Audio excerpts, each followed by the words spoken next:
teller didn't even look up the first time he asked. The fluorescent lights above the counter hummed softly, casting a pale wash over the small-town branch of First National Bank. It was mid-morning in late October, the kind of quiet weekday when only retirees and farmers seemed to pass through the glass doors. Earl Whitaker stood patiently at the counter, cap folded neatly in his hands. 72 years old. Denim jacket. Mud still dried along the edges of his boots. The young teller tapped her keyboard once more, then shook her head. "Sir, the account is restricted." Earl blinked slowly. "I'm only withdrawing $35. Another pause. Another glance at the screen. "I'm sorry," he said. "There's a compliance hold."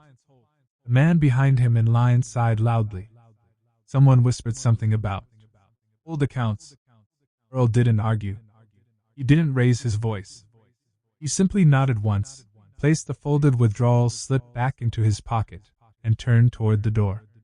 Outside, the autumn wind pushed leaves along the sidewalk. He stood there for a moment, staring at the brick building he had walked into for nearly 50 years. Then he reached into the inside pocket of his jacket and pulled out a small, worn notebook. Inside were decades of numbers, deposits, receipts, dates written in careful pencil.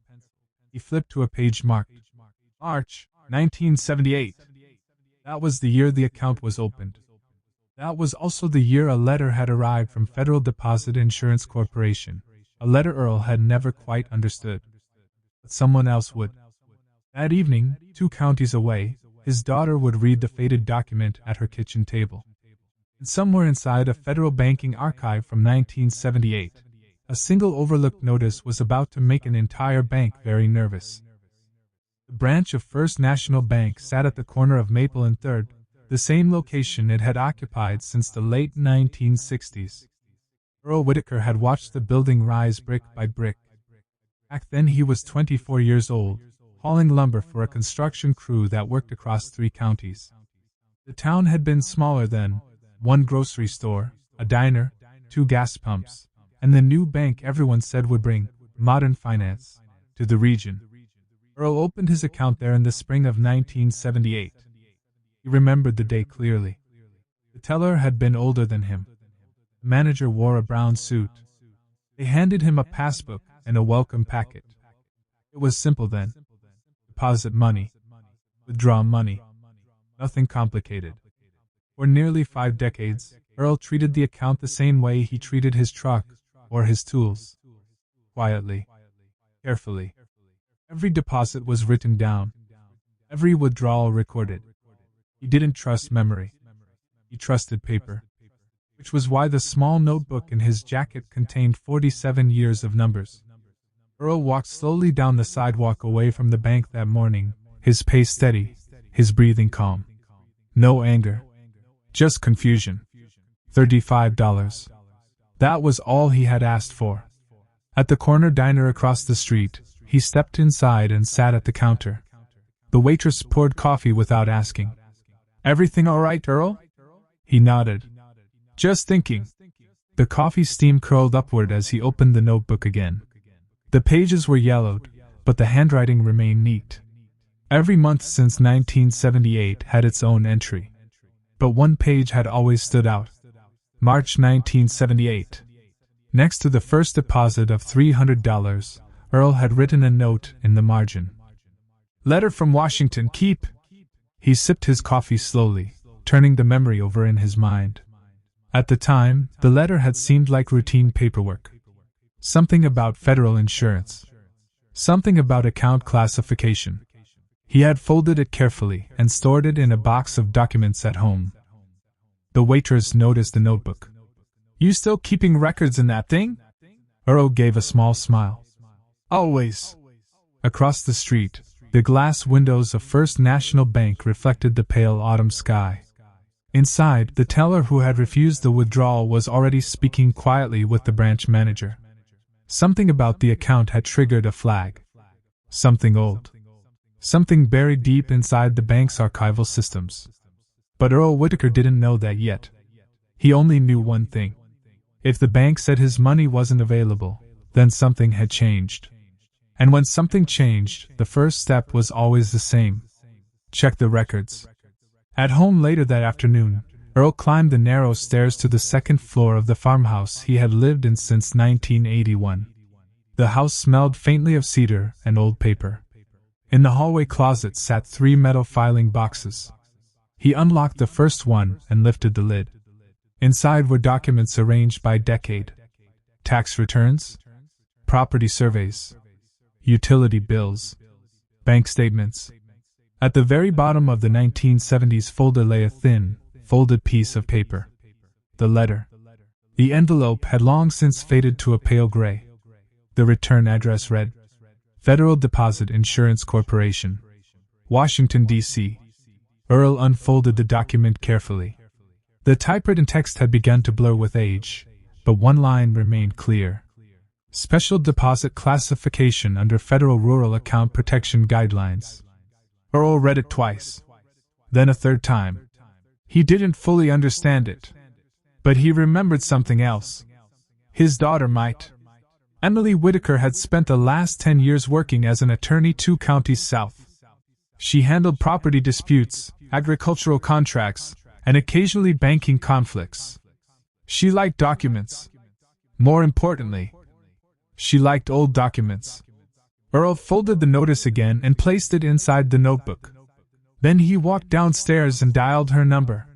When she answered, her voice sounded tired. Hey, Dad. I found something today. What kind of something? Earl paused. Something from 1978. Silence on the line.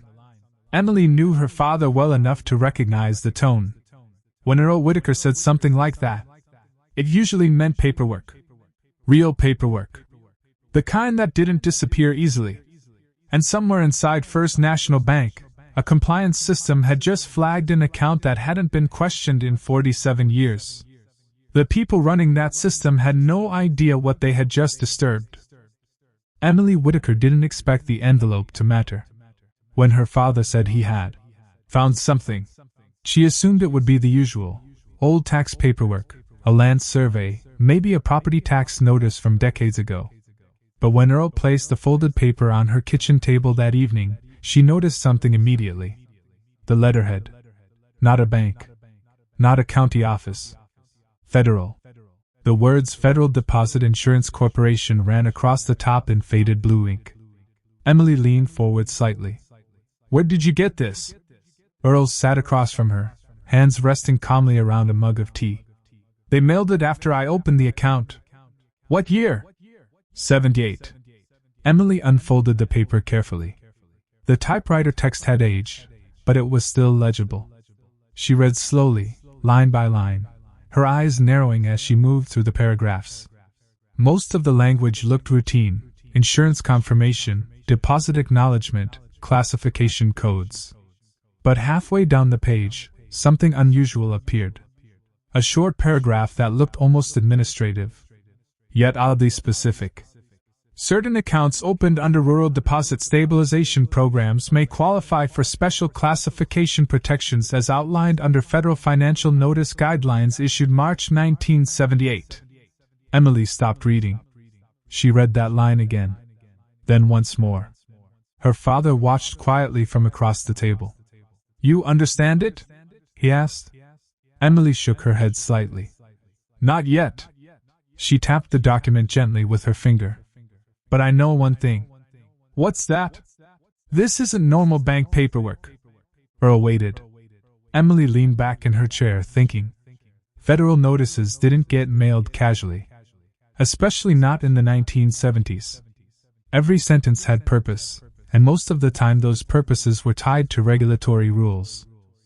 Which meant the document probably referenced a regulation. And regulations meant records. Emily stood and walked to the bookshelf near the kitchen window. Several thick legal reference volumes sat there, but she ignored those. Instead, she opened her laptop. If the notice mentioned a specific federal guideline, then somewhere there would be an archive. Maybe an old banking circular. Maybe a regulatory bulletin. Something from the late 1970s. She typed slowly. FDIC Rural Deposit Stabilization Notice 1978. The search results appeared. Most were relevant: banking summaries, modern policy pages, historical financial commentary. But one result caught her attention. A scanned federal circular from March 1978. Emily opened it. The PDF loaded slowly, its pages clearly copied from an aging archive. Across the top was the issuing authority: Federal Deposit Insurance Corporation. Beneath that, Rural Financial Stability Advisory, notice to participating banking institutions. Emily's curiosity sharpened. Dad, do you remember signing anything when you opened the account? Earl thought for a moment.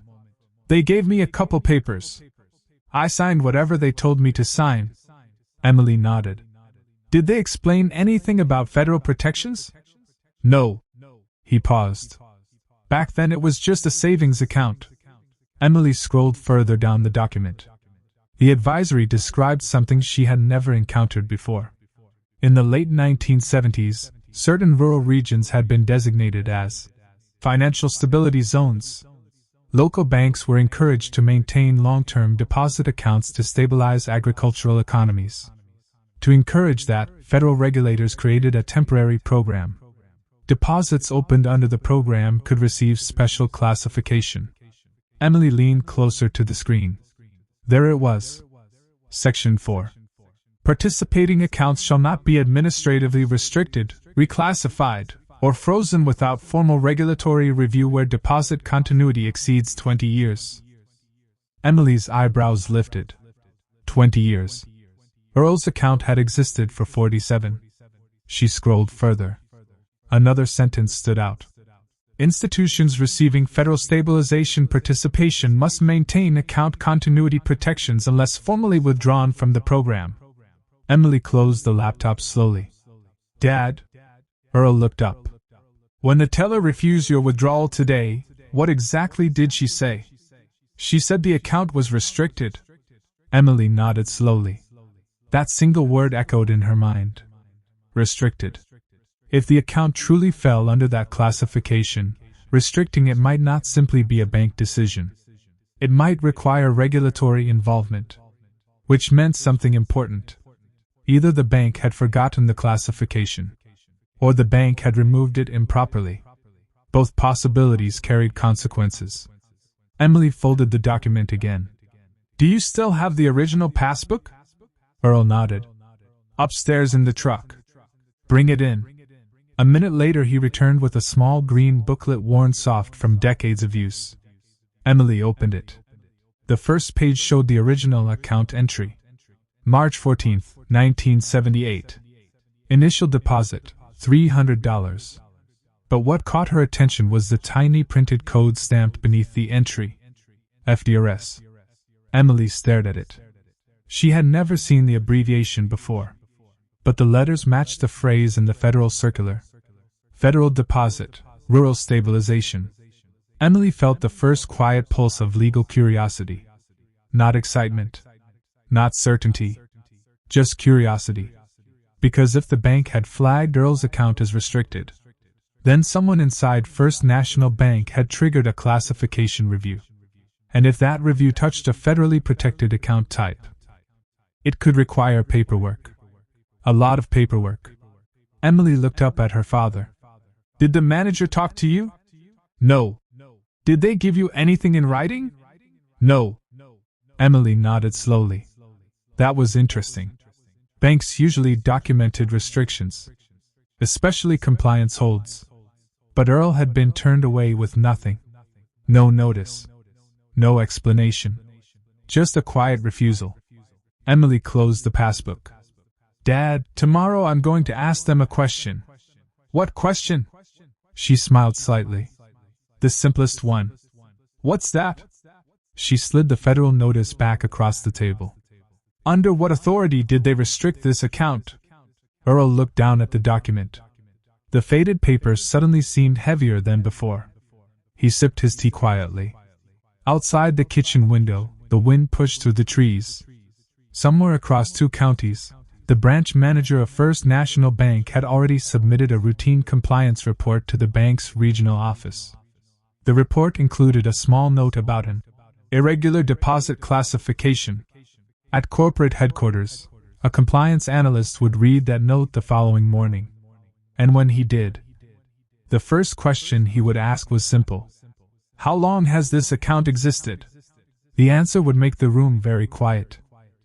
The next morning began quietly. No confrontation. No urgency. Emily Whittaker believed the most useful investigations started slowly. At 7:15 a.m., she was already seated at the kitchen table with a yellow legal pad, a mug of black coffee, and 3 documents laid carefully in front of her. The 1978 federal notice, Earl's passbook, and the handwritten notebook that had tracked nearly 5 decades of deposits and withdrawals. She read everything again from the beginning. Law school had taught her something simple. The first mistake people made in disputes was assuming they understood the situation too quickly. Emily preferred patience. She started with the notebook. Each entry was dated. Each deposit carefully recorded. Small amounts in the early years. $40. $75. $120. By the mid-1980s the deposits became larger. Farming had been good during several of those seasons, and Earl had quietly built savings. But what mattered most wasn't the money. It was continuity. The account had never been closed. Never transferred. Never modified. 47 years of uninterrupted deposits. Emily wrote the first note on the legal pad. Account continuity, 1978, present. Then she opened the Federal Circular again on her laptop. The scanned archive from Federal Deposit Insurance Corporation still sat open in the browser. She scrolled back to the section she had highlighted the night before. Participating accounts shall not be administratively restricted, reclassified, or frozen without formal regulatory review where deposit continuity exceeds 20 years. Emily tapped the pen slowly against the legal pad. 20 years. The rule seemed simple. But there was a missing piece.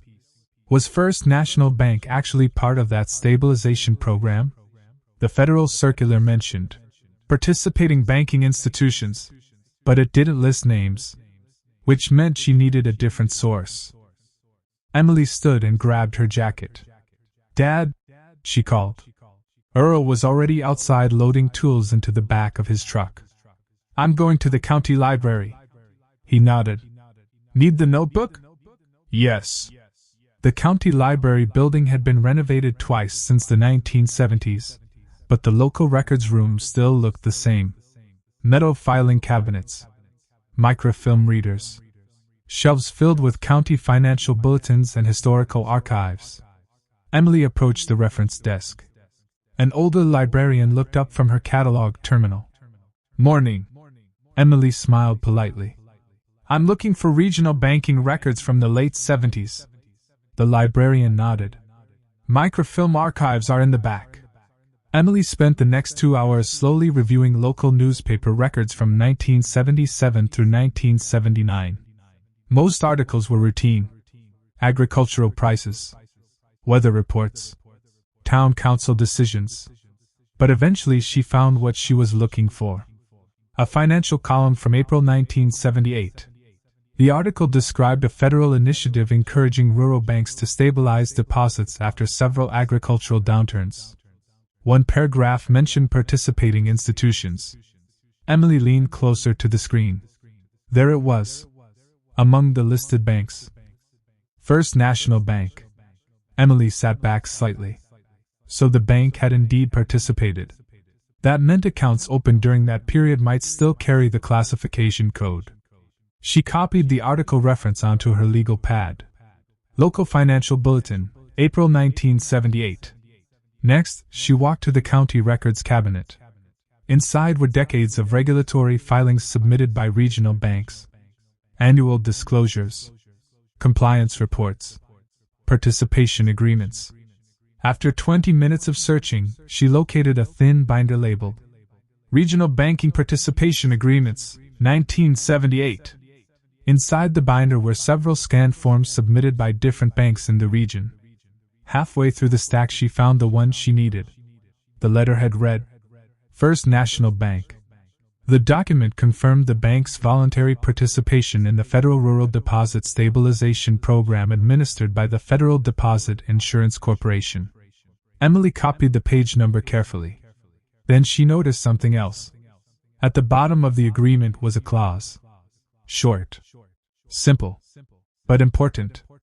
Participating institutions agree to maintain account continuity protections unless formally withdrawn through regulatory notice. Emily leaned back in the chair. Her legal instincts sharpened. If the bank had joined the program in 1978 and never formally withdrawn, then the protections might still apply, which meant restricting Earl's account might not simply be a technical error. It could be a regulatory oversight. Emily closed the binder and returned it to the cabinet. Outside, the afternoon sunlight had begun to fade. Back at the kitchen table that evening, she laid out everything she had gathered. The federal notice, the passbook, the newspaper archive reference, the participation agreement. Earl watched quietly as she arranged the papers into a neat stack. "You think they made a mistake?" he asked. Emily considered the question carefully. "I think they forgot something." "What?"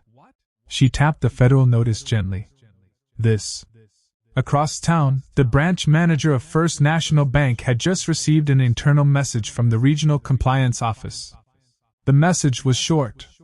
"Please provide historical classification documentation for account number 7842. The manager frowned slightly. That account number looked familiar. It belonged to the older man who had tried to withdraw $35. He opened the account record in the system again. The classification field still displayed the same strange code. FDRS. The manager typed a quick reply. Classification appears to be legacy. Unable to locate internal documentation. Emily Whitaker didn't call the bank immediately. She waited 2 days. Patience, in legal matters, was often mistaken for hesitation. But patience had a different purpose. It allowed other people to reveal themselves. On Thursday morning, she drove to the small branch of First National Bank where her father had been turned away. The parking lot looked the same as it had decades earlier. 2 pickup trucks, a sedan, and the same brick building Earl had walked into since 1978. Inside, the lobby smelled faintly of carpet cleaner and old paperwork. Emily stepped to the counter. The same teller from Monday looked up. "Good morning." Emily smiled politely.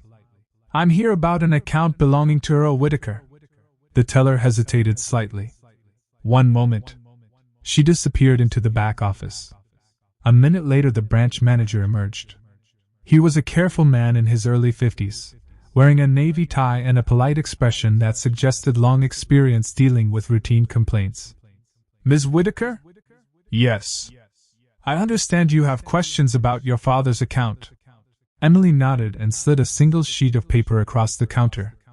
It was not a complaint, not a legal threat, just a written request. The manager glanced down. The document contained only one sentence. "Please provide written authority for the administrative restriction applied to account number 7842 on October 14th.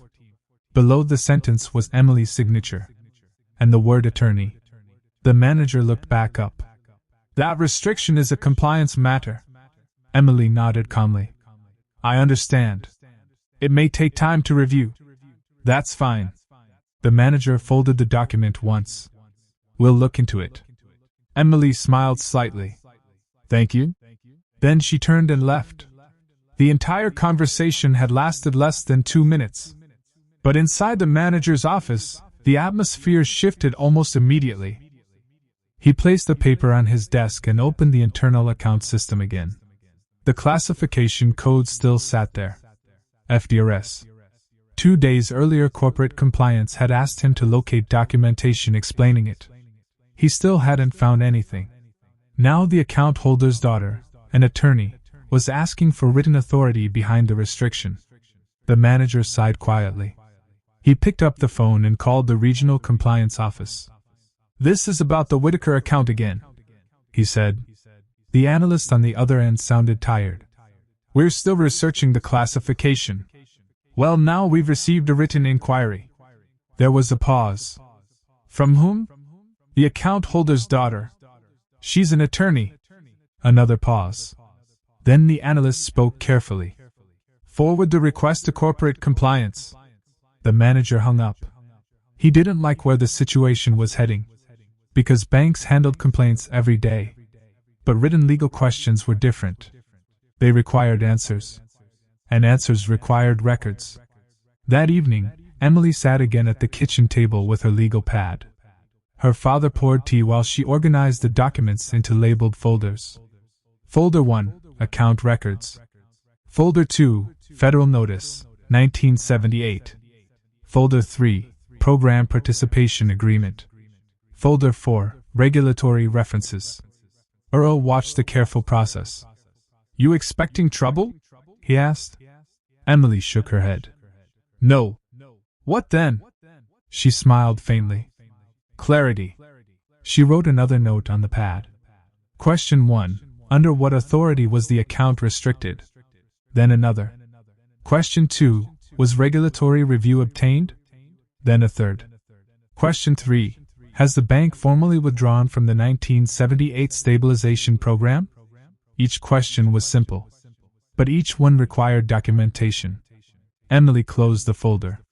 She knew something the bank did not.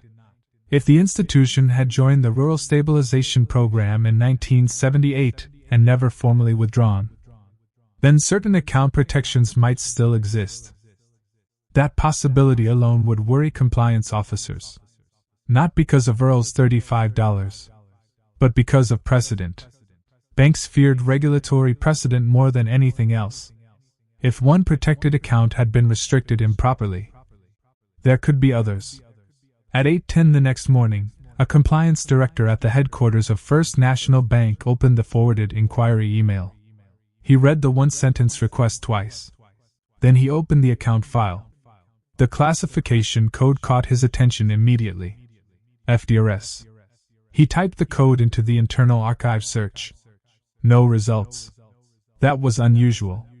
Every classification code normally had a reference file. He opened the system history. The account had been opened in 1978. No reclassification. No modification. No closure. 47 years of continuous status. The director leaned back slightly. Something about that number bothered him. 47 years. He opened a second search window and typed FDIC Rural Stabilization Program 1978. Within seconds, several archived regulatory bulletins appeared. One paragraph made him sit upright. Participating accounts shall not be administratively restricted without formal regulatory review where continuity exceeds 20 years. The director stared at the sentence. Then he opened the Whitaker account file again. A restriction had been applied 3 days earlier by an automated compliance flag triggered during a system audit. No regulatory review. Just a standard compliance hold. He exhaled slowly. Then he picked up the phone. Get me the legal department. Across the county line, Emily Whitaker closed the final folder and stacked the papers neatly. She had not threatened the bank. She had not filed a complaint.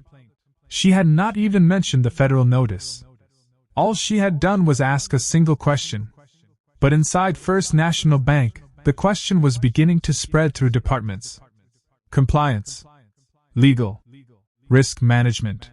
Because somewhere in the bank's 40-year history, a regulatory program from 1978 had quietly disappeared from institutional memory. And now someone was asking about it.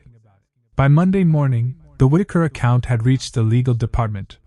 Inside the regional headquarters of First National Bank, a conference room on the 3rd floor had been reserved for what the internal calendar described as a classification review.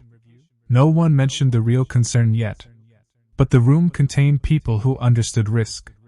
A compliance director. A corporate attorney. 2 analysts from the bank's regulatory team. And the regional operations manager. A folder sat in the center of the table.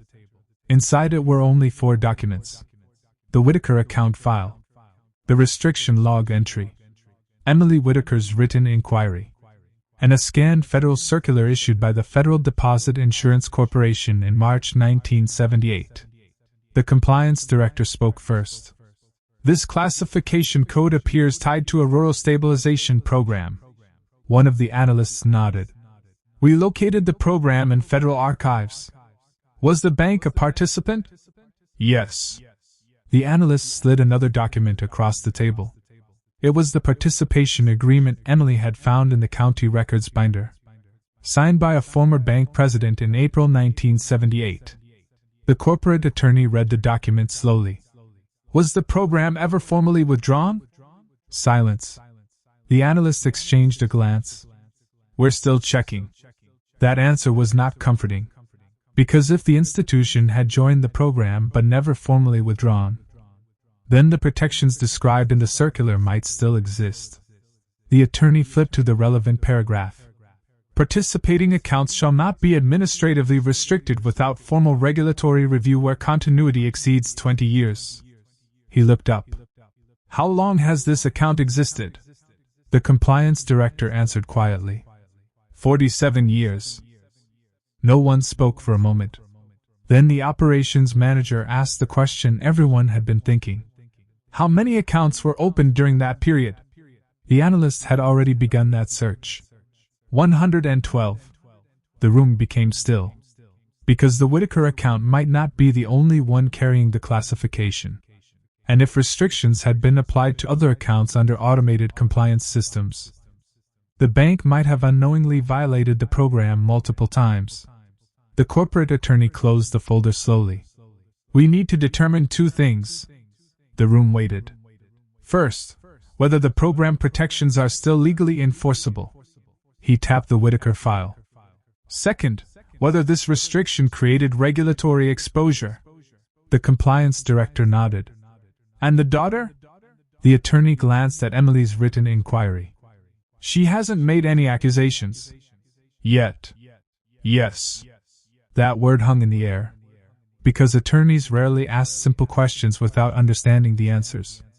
2 counties away, Emily Whitaker was sitting in her office reviewing agricultural lease agreements when her phone rang.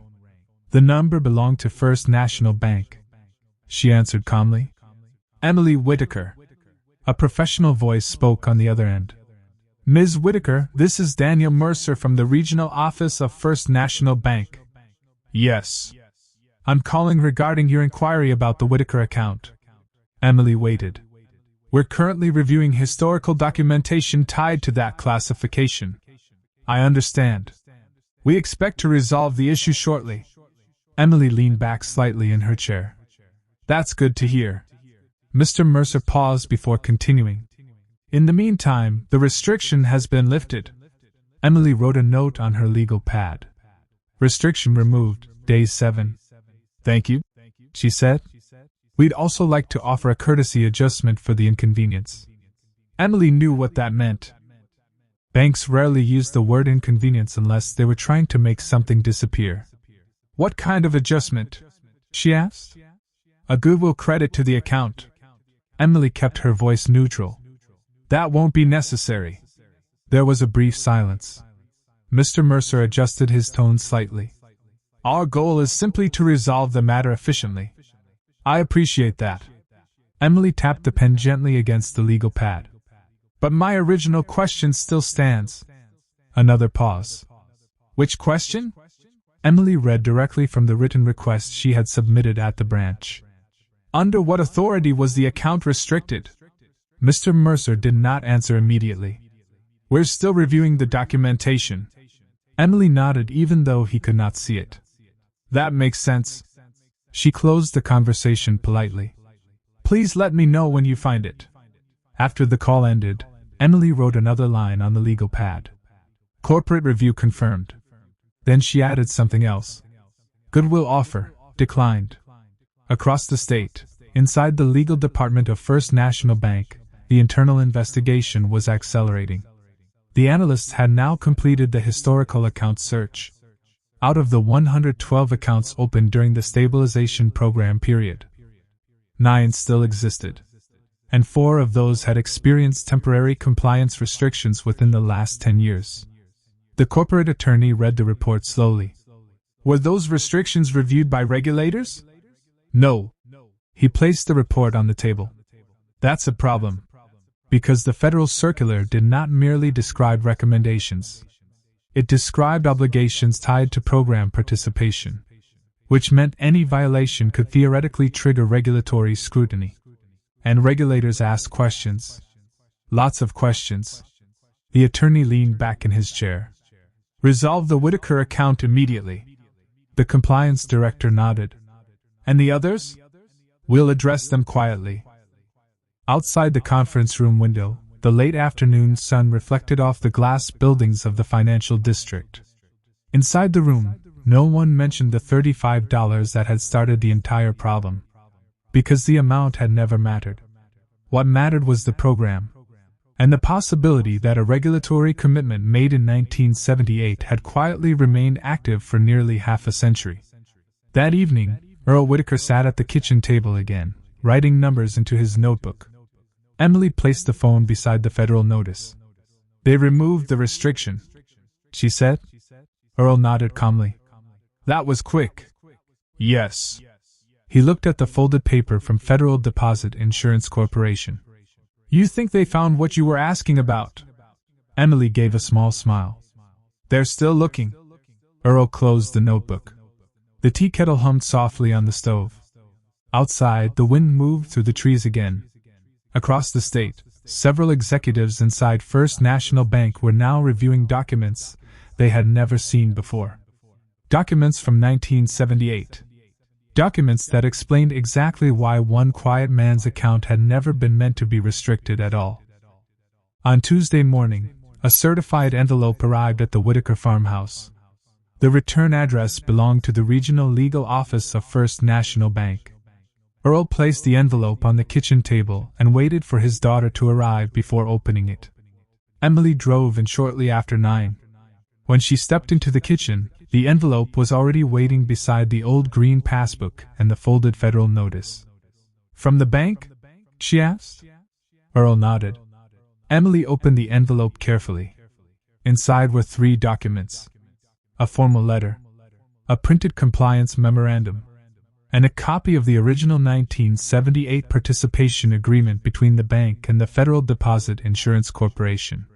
She began reading the letter first. The language was careful and precise. Following a comprehensive internal review, we have determined that the administrative restriction applied to account number 7842 was inconsistent with historical regulatory commitments associated with the Rural Deposit Stabilization Program established in 1978. Emily continued reading. First National Bank acknowledges that accounts opened under this program were subject to continuity protections requiring formal regulatory consultation prior to administrative restriction. The letter paused there. Then came the key sentence. No such consultation occurred prior to the temporary restriction applied to the Whitaker account. Emily folded the page halfway and looked at her father. They're admitting it. Earl poured tea slowly into 2 cups. They made a mistake. Yes. But the letter continued. In light of this discovery, First National Bank has completed the following corrective actions. Emily read the list aloud. Immediate removal of the restriction. Internal review of legacy account classifications. Notification to regulatory compliance authorities. Restoration of all affected accounts to protected status where applicable. Earl listened quietly. How many accounts? He asked. Emily turned to the second document. The internal memorandum summarized the bank's findings. 9 accounts had originally been opened during the stabilization program. 4 had experienced administrative restrictions over the past decade. All 4 had now been restored. Emily set the paper down. That program never ended, she said. Earl looked at the old federal notice again. The faded blue letterhead from the Federal Deposit Insurance Corporation suddenly seemed less like a relic and more like a quiet contract. Signed decades earlier. Forgotten by nearly everyone. Except the one person who had kept the paper. The letter continued with one final paragraph. In recognition of the inconvenience caused by this administrative error, First National Bank is offering a goodwill adjustment to the Whitaker account. Earl smiled slightly. That again. Emily nodded. The amount listed on the page was larger this time.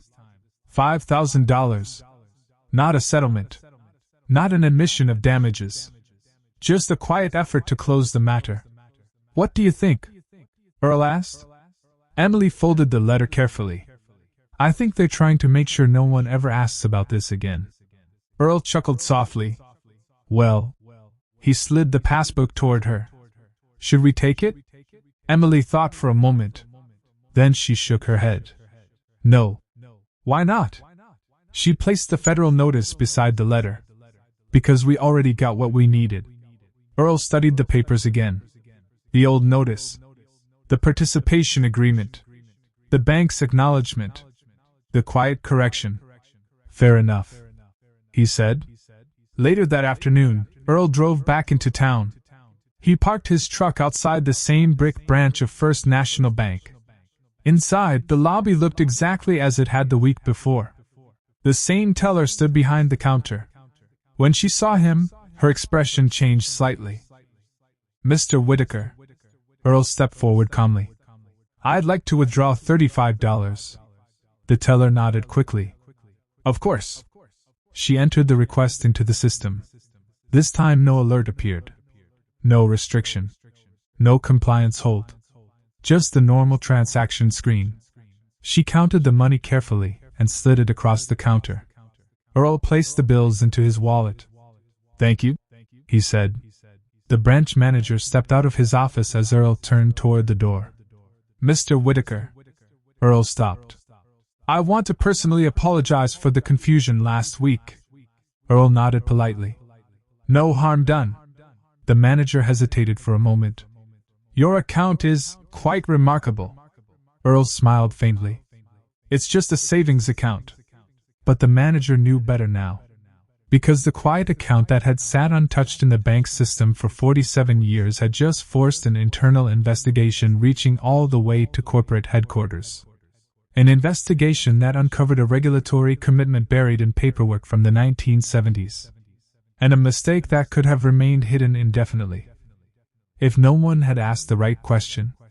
That evening, Earl sat once again at the kitchen table. The notebook lay open beside his tea. Emily watched as he wrote a new entry. October 17th. Withdrawal, $35. Balance updated. Then he closed the notebook and placed it beside the folded federal notice. You keeping that? Emily asked. Earl nodded. Of course. Why? He looked at the faded paper for a moment. Because sometimes the most important things don't look important. Emily smiled. The kettle hummed quietly on the stove. Outside, the wind moved through the trees again, just as it had the night Earl first brought the letter home. Across the state, compliance officers at First National Bank had already issued new internal guidance regarding legacy classifications tied to the 1978 stabilization program. Several employees now understood something their predecessors had forgotten. Old paperwork could still carry legal weight. Even decades later. Back at the farmhouse, Earl slid the federal notice back into the envelope where it had lived for nearly half a century. He placed it inside the same drawer where he kept his receipts, maps, and old records. Not because he expected to use it again, but because he had learned something simple. Sometimes the quietest documents were the ones that mattered most.